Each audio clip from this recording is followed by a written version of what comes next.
What I specifically said in there was that we needed to slow down growth and let infrastructure catch up to growth, and that's kind of a key thing. What infrastructure do you need in order to be able to support growth?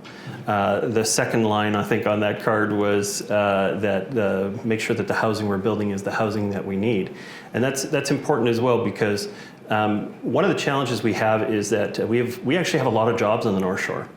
But the jobs don't necessarily line up with the housing very well. The housing is coming in at $1.6, $1.7, $2 million, and a lot of the jobs are not at a level that you can afford to do that. And so what we've been focusing on is making sure that the housing we're building is lower, affordable, different housing ownership models, in order to be able to make sure that it's housing that's locally consumed wherever possible. We had a development that it was 61 purpose-built rentals, low cost due to age, and the last council approved a redevelopment there, which moved it up an additional 350 units. And you think, okay, well, we need housing, that's a good thing. But the housing that comes in is $1,200 to $1,500 a square foot, which is completely not affordable for the local jobs. And in the process, we eradicate the housing for 2 teachers, a bylaw officer, a hairdresser, all of these kinds of occupations that we definitely have a need for locally in the community. And so we're trying to make sure that the housing we're building is not exacerbating the problem. It's not making more commuters. It's not requiring us to bring in more people over the bridges, because we recognize that infrastructure piece is a critical challenge.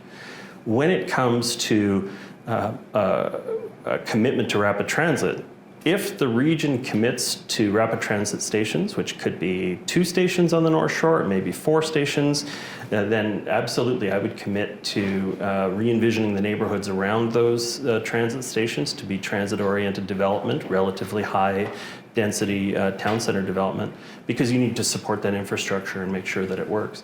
But we're still in a situation where the housing that is being built is so costly compared to the jobs that we have locally, that it's just causing more people to have to commute into the region. And so we're being very cautious about that. I think what we're targeting is, by the time we get to the end of the term, about over half of the units that are produced in the District of North Vancouver in this term, are committed to by this council, will be purpose-built rental or affordable or social housing in some form. We made a major commitment to that, and I think that's important for our community going forward. We had a 17-year period where not a single purpose-built rental building was built in the District of North Vancouver. And so people go, they're in a 35-year-old place, which comes up for redevelopment, and they try to move to the 30-year-old place, but it was never built. The 25-year-old place, but it was never built. The 20-year-old place.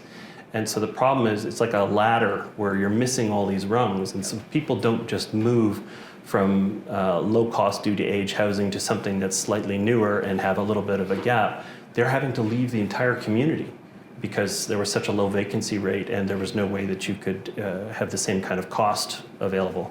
And so, so people had to uproot their entire family and leave. And I don't think that's healthy for us in the long run. I think we have a responsibility to provide a variety of housing in the community, but we also cannot look after the entire housing needs of the entire region in the community. It's such a desirable area in North Vancouver that you could build tens of thousands of units and you wouldn't you wouldn't bring the prices down. There's so much demand that all you would end up doing is causing the critical failure of our infrastructure pieces with the buses and the bridges.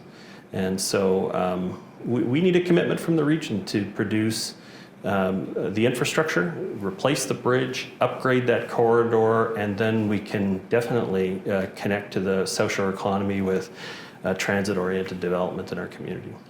Thank you. So just as a follow-up, in terms of your vision, say 5-10-year vision, let's say, for housing in the District of North Vancouver, how do you envision that in terms of the kind of housing that you want to see and the scale of it? Well, we're definitely focused on non-market options coming into the community wherever we can. Particularly whenever District of North Vancouver land is included in the calculation, we're seeking deep dive affordable housing coming into the community.